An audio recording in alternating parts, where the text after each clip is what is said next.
Om.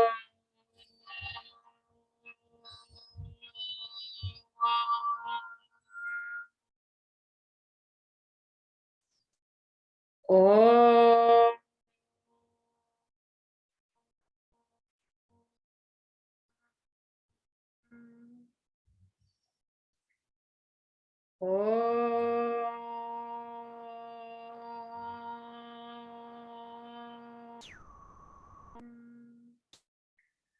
Om Sahana Vavatu Sahanao Bhunaktu Saha Viryam Karavavahai Tejasvinavadhitamastu ma vidvishavahai. Om Shanti Shanti Shanti.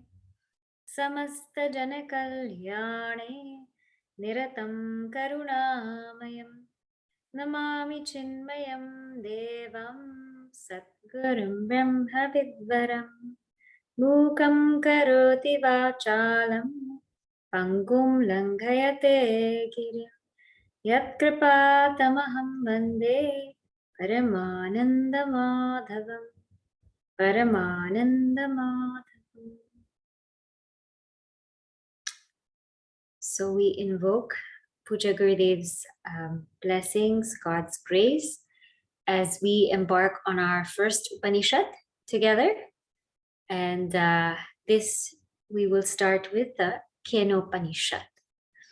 So before we start the actual Upanishad, we'll just go through a brief introduction on Upanishad. Then we will see the Shanti Mantra, and then we will see who is qualified for this Upanishad. The class will be, as we had run Panchadashi. So the first part of the class, we will have that discourse. Then I will pause for some time and we'll do a Q&A and make sure everything's clear. And then we will have some time for contemplation also. Okay? All right. So now Upanishad, this word Upanishad means Brahma Vidya. Brahma Vidya, knowledge of the truth. And this word Upanishad is divided into 3 syllables. Upa, Ni, and Sad. So Upa and that Sad becomes Shat. By grammar rules, that Sad becomes Shat. Upa means Samipe, near. Near. So one has to come near something. Ni means Nishchayena. Nishchayena with firm determination. And Sad has 3 meanings. The 3 meanings are Visharana, Gati, and Avasadhana. So the first, we will take up Avasadhana first. Avasadhana means loosening of bonds. So what is this loosening? The vasanas get loosened. The negative qualities get thinned out. All the doubts slowly become clear. So we find Avasadhana, what happens is there's some loosening happening.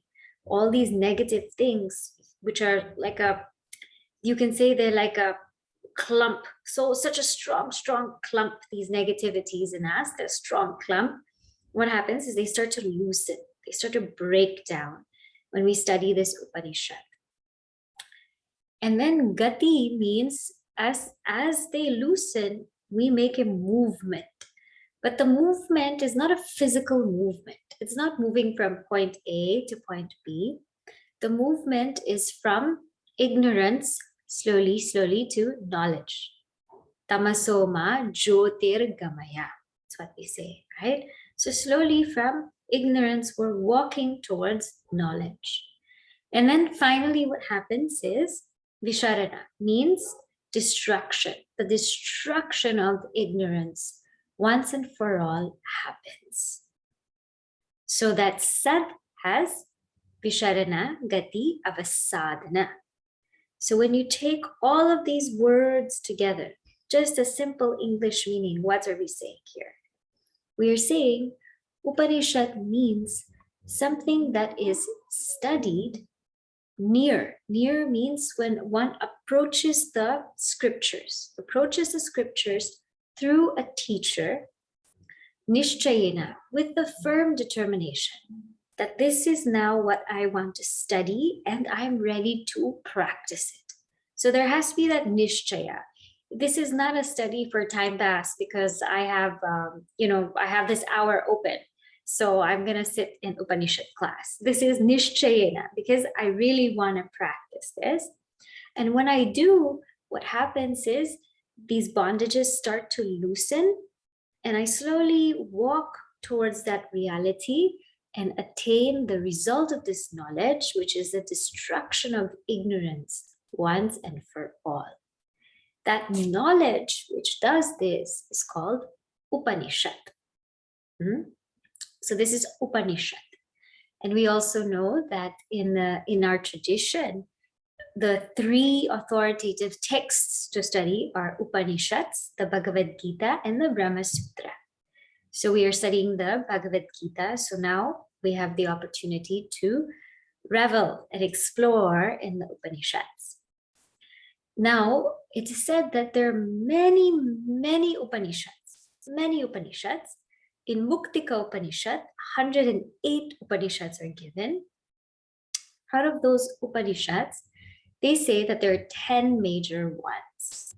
And the 10 major ones are Ishavasya, Kena, Kata, Prashna, Taitriya, Mundaka, Mandukya, Aitareya, Chandogya, and Brihadaranyaka.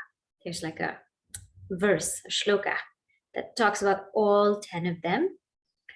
And these Upanishads are considered major because Adi Shankaracharya ji has written a commentary on them. And he has done so because they have been taken up in the Brahma Sutras. So he has expounded greatly on these Upanishads. However, just because these are major and the others might not be considered major, it doesn't mean that they're less important. All of them deal with Brahma Vidya, or the knowledge of the self. And all of them are actually very, very beautiful. So now we're entering into the realm of Upanishads. Now, the Upanishads is a very different field from other texts. How so? Because in the Upanishads, it's a discourse, like the Bhagavad Gita, it's a discourse between the teacher and the student. Discourse, a dialogue, nice dialogue between teacher and student. However, in the Bhagavad Gita, we see that it's in the middle of a battlefield. It's in Kurukshetra and it's full of dynamism, and Arjuna is about to fight the war and he's breaking down. And so Lord Krishna gives him the instructions on how to prepare himself and how to follow his dharma. So it's a very, very practical text for daily living, the Bhagavad Gita. Now, when we come to the Upanishads, a text like this isn't given in the battlefield. It's really given kind of in a forest, in a very quiet place, in a contemplative place, because the student is quite different. The student who's come to the Bhagavad Gita, Arjuna, is really different. He's going through so many confusions in his mind. But the student who's come to the Upanishads is seeking something deeper. And so let's just take a look at that student for now. We all know that we're seeking happiness in the world. Everybody knows that that's what we're seeking. Day in and day out, that's what we do. All our efforts, our strain, our strive, our actions are directed towards this one task. I want to do something that makes me happy. And I just want to do that. And whatever makes me sad, I want to avoid that. And so we've come to understand that this is what we want out of life. And the quality of happiness, of course, we want is permanent, it's infinite, it's effortless, independent. We want such a deep, deep kind of happiness. And so we find that happiness for us becomes an experience that sometimes I feel happy, but sometimes I don't feel happy. So sometimes I'm elated I'm in a different mood, and sometimes I'm feeling really down. Then we inquire a little bit further.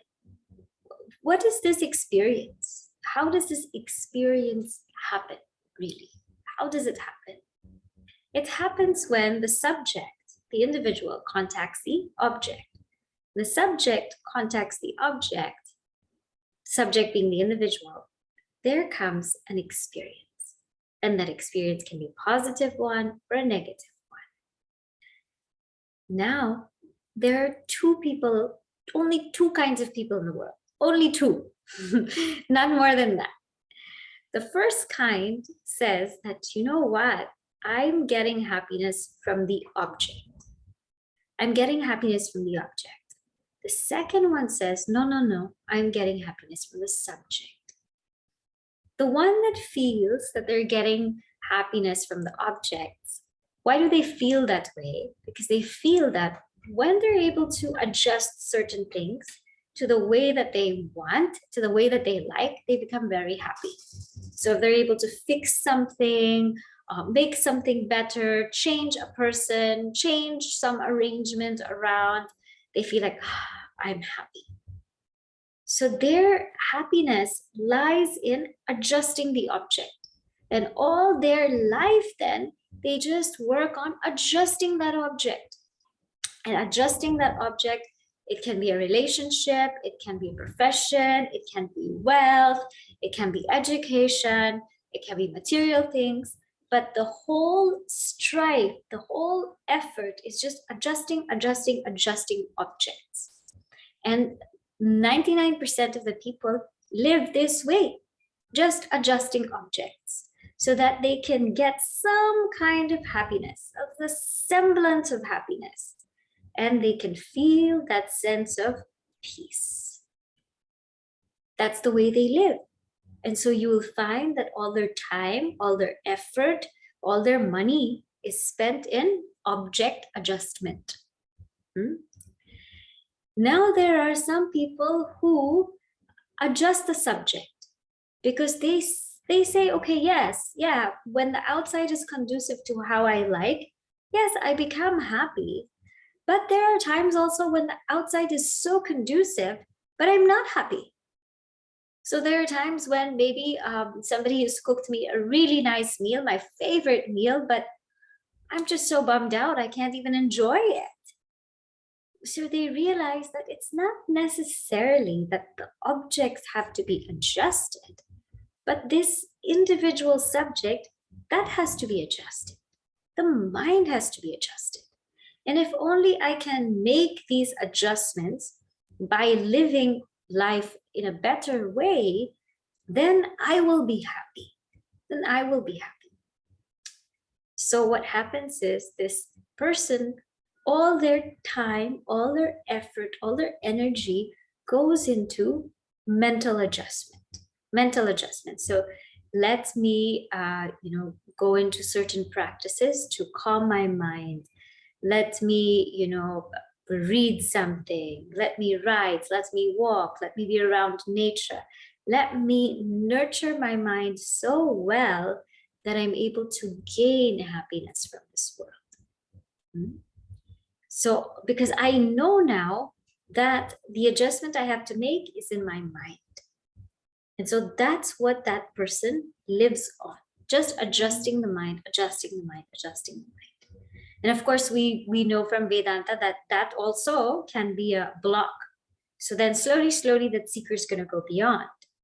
But this is just to show who this student is or where this student is. So the student is in this phase of adjusting the mind, knowing now that I'm not looking at the world anymore. This is the student of the Upanishad.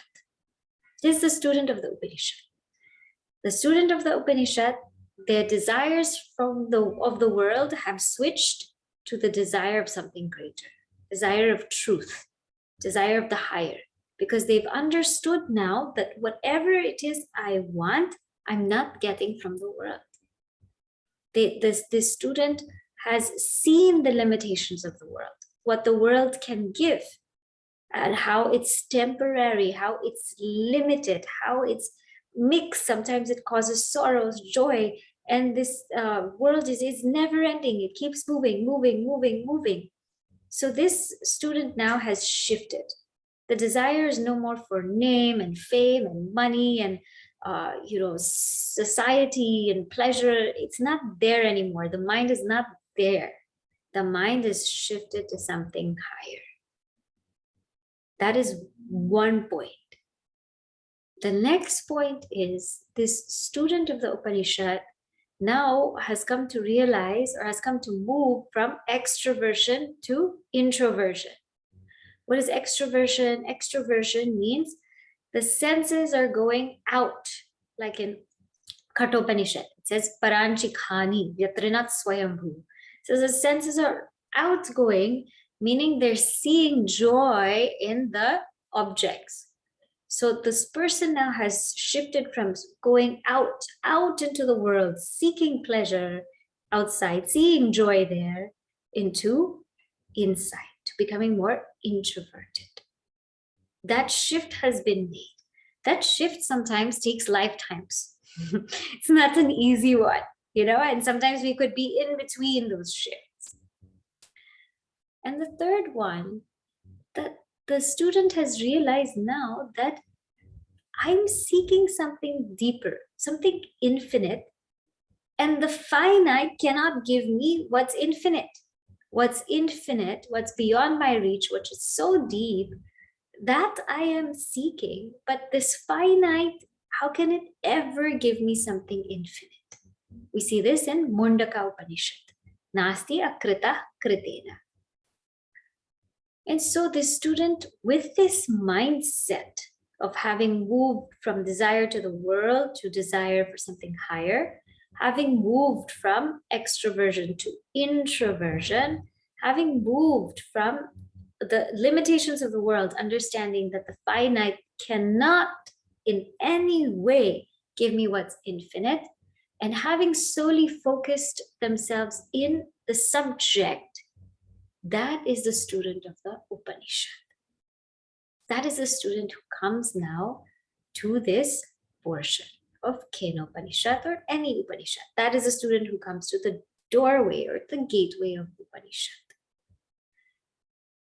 And so now we are studying Kenopanishad. And this Kenopanishad is from the Samaveda. It's from the Samaveda. And it is named so because the first word of the Upanishad is Kena. Kena means by what? So the first word is Kena, so that's why it's called Kena Upanishad. And if you put the two together, it becomes Kenopanishad. This is the student, and this is how they come to the doorway. Now, before the student can even come to the teacher to ask any question from the teacher, the first thing that the student must do is establish some kind of tuning. And that tuning is done by a Shanti Mantra, or a prayer of peace. Shanti, peace, mantra, prayer of peace. We will find in every Upanishad there is a prayer of peace, because the student is seeking grace from the divine to be able to embark on this journey. And so thus we will first start with our Shanti Mantra. And each Veda has a Shanti Mantra. It's a particular one. And for Samaveda, it is this. So I have the older version of my book. So in the new book, I'm not sure what page it is, but it says invocation. So you can turn to that page and I will chant, and then you can repeat after me.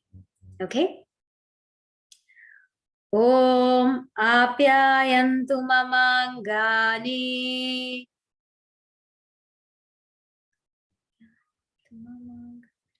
Maybe Meenaji, you can repeat after me. That's okay. Yeah. Okay, let's start again. Om apyayantu mamangani. Om apyayantu mamangani. Vak pranashchakshushrotramatho balamindriyani cha sarvani. Vak prana chakshusrotra matho balamindriyani cha sarvani. Sarvam brahmopanishadam. Sarvam brahma upanishadam. Maham brahma nirakuryam. Maham brahma nirakuryam. Ma brahma nirakarot. Ma brahma nirakarot. Anirakaranamastu nirakaranam me astu. Anirakaranamastva nirakaraname astu. Tadatmani nirateya upanishatsu dharmaha. Tadatmani nirateya upanishatsu dharmaha. Te mai santo, te mai santo. Te mayi santu, te mayi santu. Okay, now let us chant together. So I will chant and then you chant with me. Okay. Om apyayantu mamangani vak pranashchakshushrotramatho balamindriyani cha sarvani sarvam brahma upanishadam maham brahma nirakuryam ma brahma nirakarot anirakaranamastu anirakaranam me astu. Tadatmani nirateya upanishatsu dharmaha. Te mai santo, te mai santo. Om Shante Shante Shante. Okay. So, okay, I see some of you don't have books. I think Swayamji has sent that information out. Not an issue. Today you can just follow, and after this class, maybe you can stay back, and I will guide you to make sure that you get the right book. Okay, all right. If anyone has an online source that you're looking at, maybe you can paste it in chat so they can follow. Okay, all right. So apyayantu mamangani. So Om means oh God. Apyayantu, may they grow vigorous. May they grow vigorous, healthy. What should grow vigorous? Mama angani. Mama angani means my limbs. My limbs, may they grow vigorous. And what are my limbs? Vak, speech. Pranaha, the vital airs. Chakshuho, the eyes. Shrotram, the ears.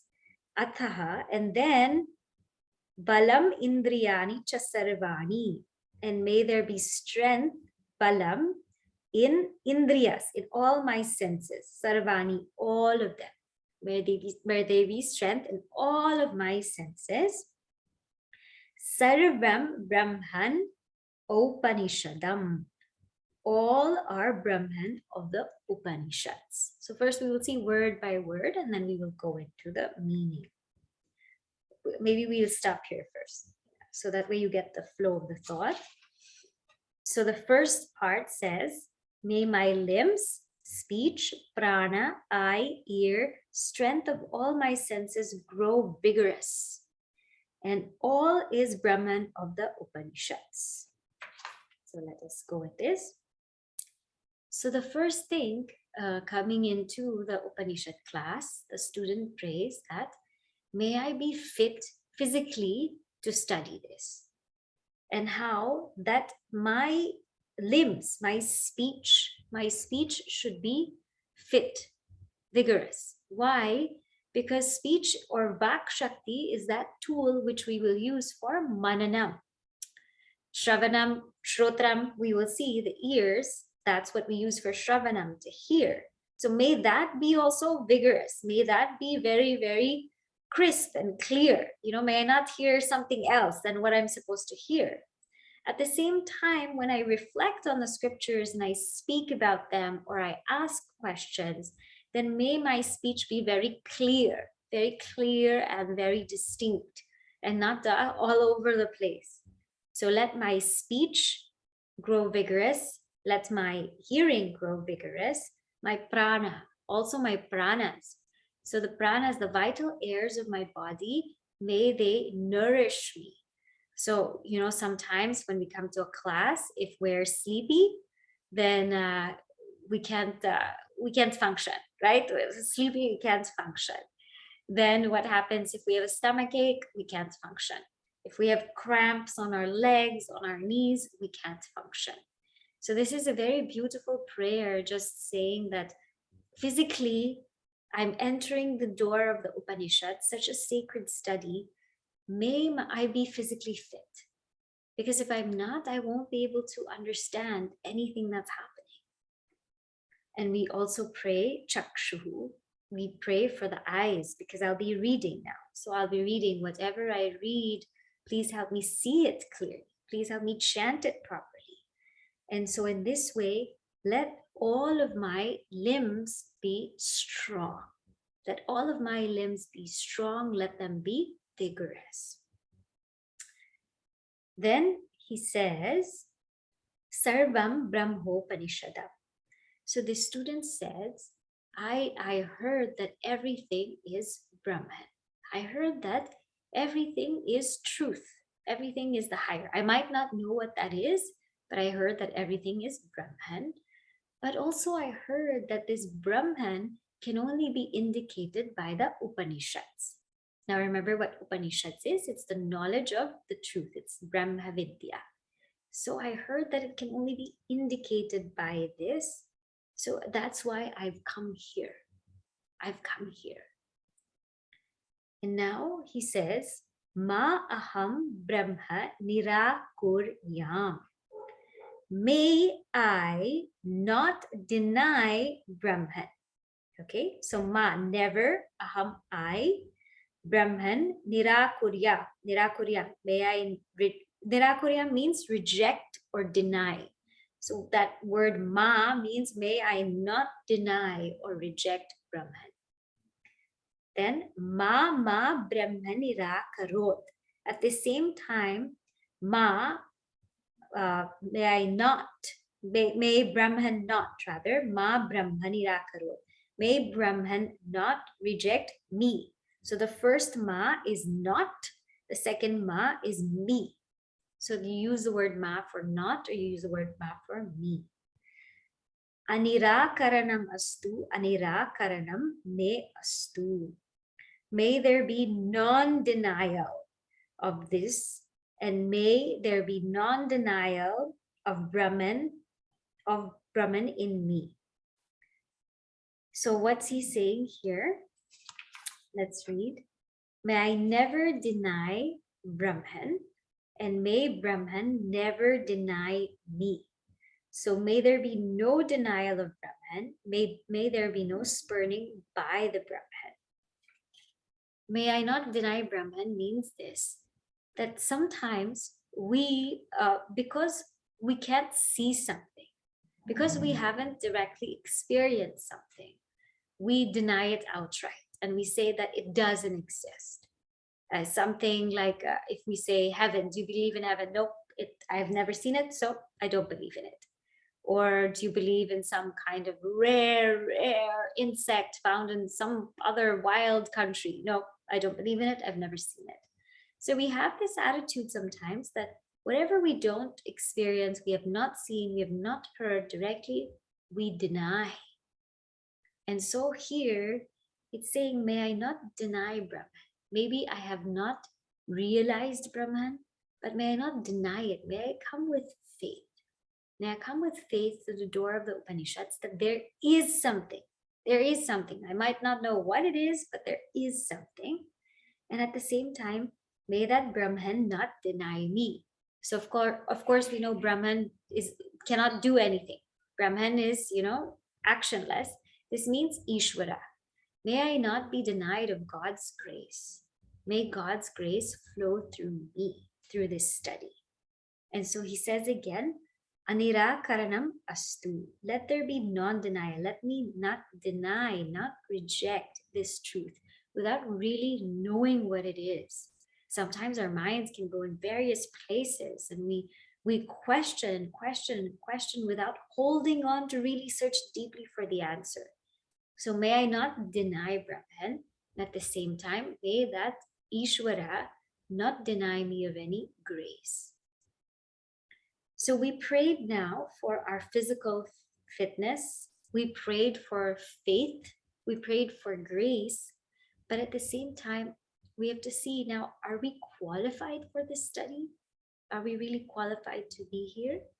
And so he says, Tadatmani nirateya upanishatsu dharmaha.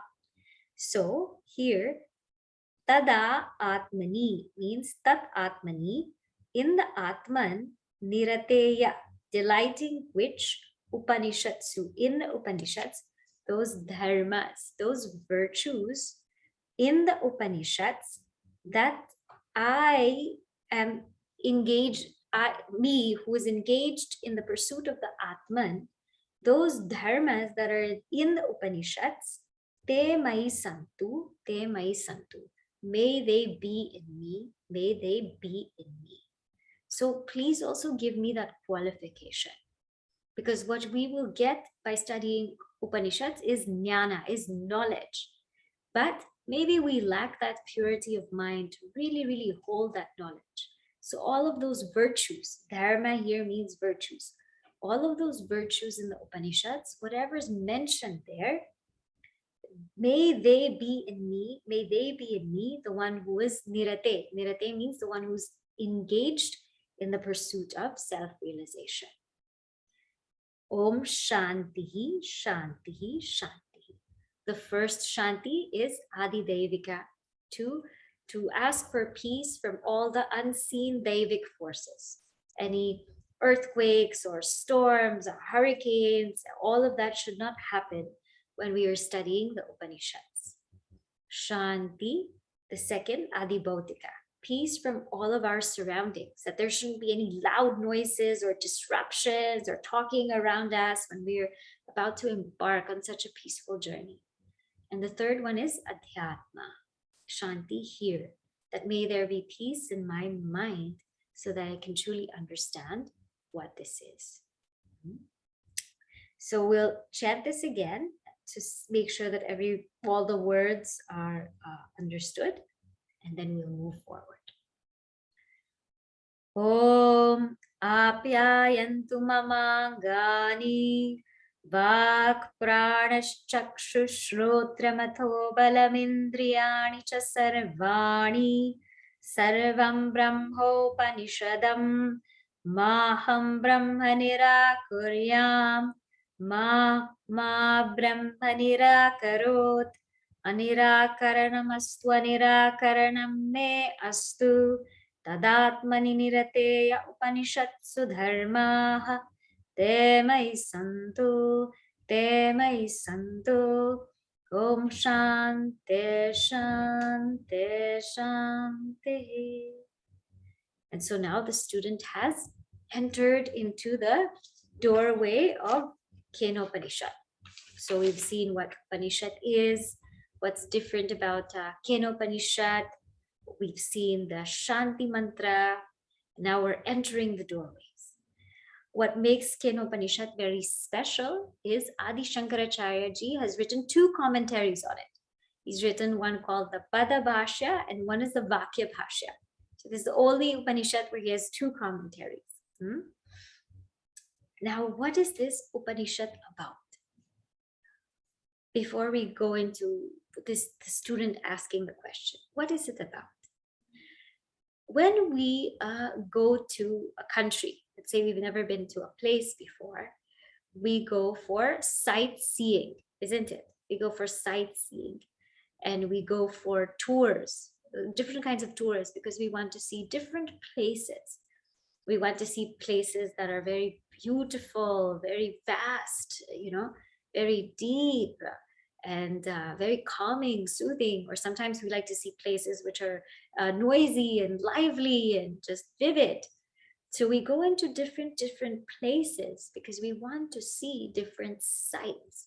And these different sights give us a sense of excitement and adventure. And we love that. And so we love to travel to get that experience.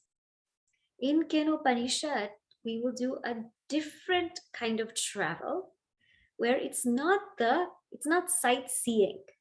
We're going to sightseer. We're going to do the sight from the sight to the seer.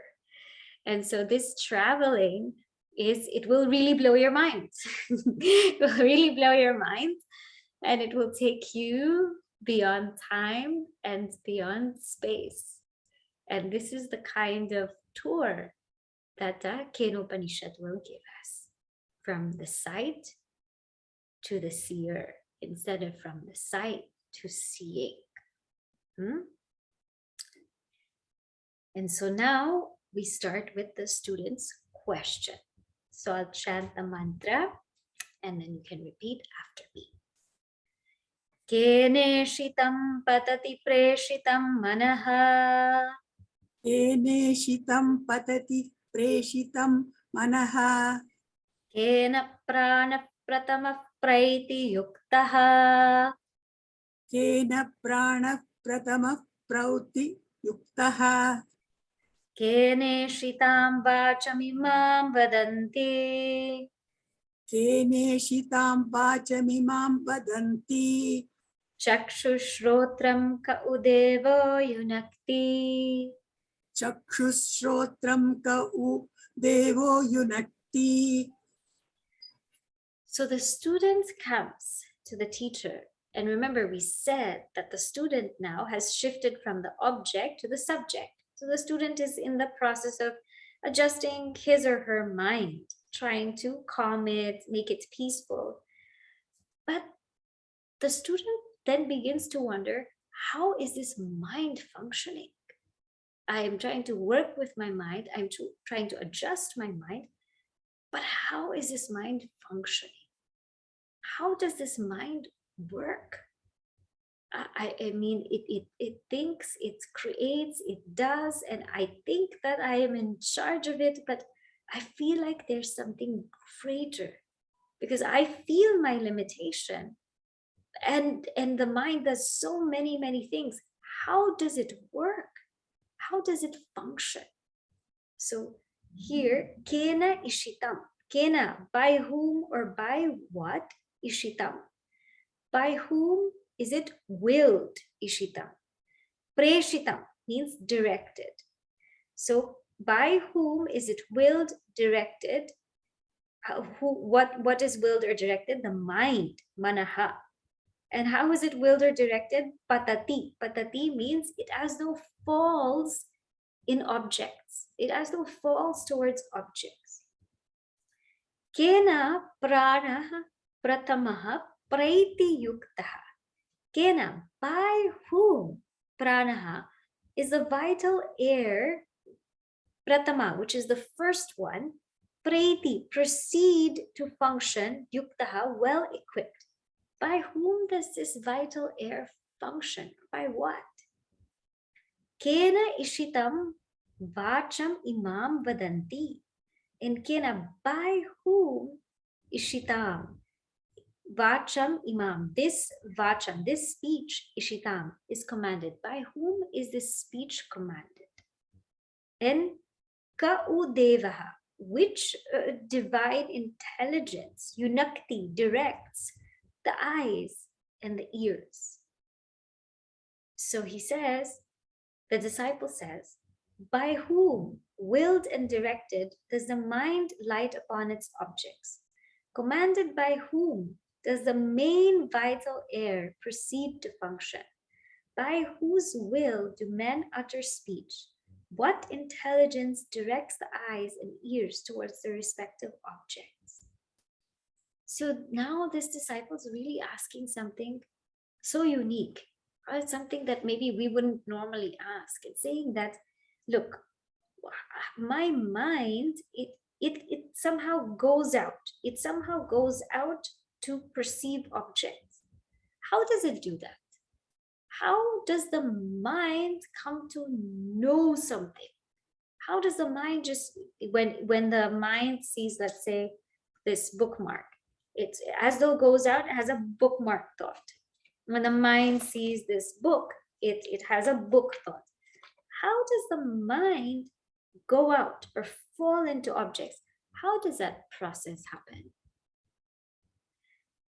And he says now, the pranas, the vital airs, which he calls pratama. Pratama first, because only when the vital airs are there, then everything functions. We know that everything's dependent on the pranas. Only when the pranas, the breath is functioning, then all the limbs, all the sense organs are functioning. When there's no oxygen, we can't function. So the prana is the first in. When prana is running well, everything's running well. But at the same time, prana is the first out. When the body passes away, prana is the first thing that goes out. So this prana, which is the first, how does it function? I mean, I know that all of these activities are going on. Inhalation, exhalation, respiration, digestion, all of these things are going on, but how is it functioning?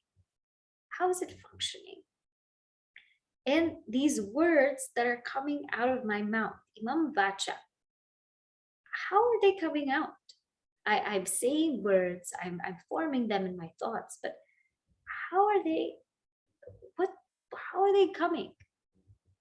And these eyes and ears, how are they seeing? How are they hearing? What is making everything function? What makes everything work in this system? And the student is asking this question because they realize that there's limitations in the mind, in the body. There's some limitations there. The student understands that the mind it's changing, just like as the body is changing. The student understands that the mind is also inert, and the body is inert. The mind is something, even the pranas are inert. Why are the pranas inert? Because the pranas cannot know who I am. They seem to be, moving, and they seem to be sentient, but really they're inert because the pranas cannot know me. And at the same time, the mind is also inert, is that the thoughts cannot know me. So I'm seeing that these things, the eyes, the ears, the mind, the pranas, I'm seeing that they're something that's changing. I'm seeing that they're inert. I'm seeing that they're made of these 5 elements. And I'm also understanding, the students also understanding, the eyes can't even see each other, right? You cannot see your own eyes. When you look at the mirror, you see a reflection. And the ears cannot hear each other. So what is making all of this move? What's making all of this work together? How do we work? And the student understands that this is not me, the individual ego. This is not me. There's got to be something there. And this is also where science is. There's got to be something there. There's got to be something that's making everything function. What is that thing that's making every single thing function? I want to know that. And this is the beautiful question of the disciple to the teacher. Now, how does the teacher respond? So we will read, but the explanation of the response we will see in the next class. Very, very beautiful response. And this is one of the highlights of the Upanishad. The whole Upanishad is based on this response. Okay, so I'll chant. Shrotrasya shrotram manaso manoyat. Shrotrasya shrotram manaso manoyat. Vacho havacham saupranasya pranaha. Vacho havacham saupranasya pranaha. Chakshushashchakshurati dhiraha. Chakshushashchakshurati muchya dhiraha. Pretyasmalokadamrita bhavanti. Pretyasmalokadamrita bhavanti. Okay, I'll chant together. Shrotrasya shrotram manaso manoyat vacho havacham saupranasya pranaha chakshushaschakshurati muchya dhiraha pretyasmalokadamrita bhavanti. So listen to the response of the teacher. So beautiful. Shrotrasya shrotram. It is the ear of the ear. Manaso mano yata. It is the mind of the mind. Vacha havacham. It is the speech of the speech. And sa'u. The same is the pranasya pranaha. The life of the life. Chakshushas chakshuhu. It's the eye of the eye. Atimuchadhiraha, the bravely wise ones, having transcended this, pretya, having gone away, asman lokat, from this world, amrita bhavanti, they become immortal. So the teacher says, it is the ear of the ear, the mind of the mind, the tongue of the tongue, or speech of the speech, the life of the life, and the eye of the eye. Having abandoned the sense of self or I-ness in these, and rising above sense life, the wise become immortal. So now what this means, that we will see next week, how beautifully he responded. Okay, so I'll just summarize in a few points what we've done, and then we will see if anyone has questions for today. Today we have seen what Upanishad is, and how that very knowledge, which by coming near the scriptures through a teacher can loosen our bondages, can help us go towards or walk towards knowledge and actually destroy this ignorance once and for all. And we saw that the student who's come to the Upanishads has made shifts. No more desiring the world, now desiring something higher. No more in extroversion, but now in introversion. And now knows that I want something infinite, and the finite cannot give that to me. And this student is not focused at all on adjustments on any object, but if at all, they're focused on some mental adjustments. But even in that, they want to go even deeper. Not only am I concerned about what's happening in the mind, but how is it happening in the mind? And when this student gets to that point, the student comes to the doorway of the teacher and asks, how is everything functioning? And the teacher answers him with this. Okay? All right. So I'll stop for a moment here.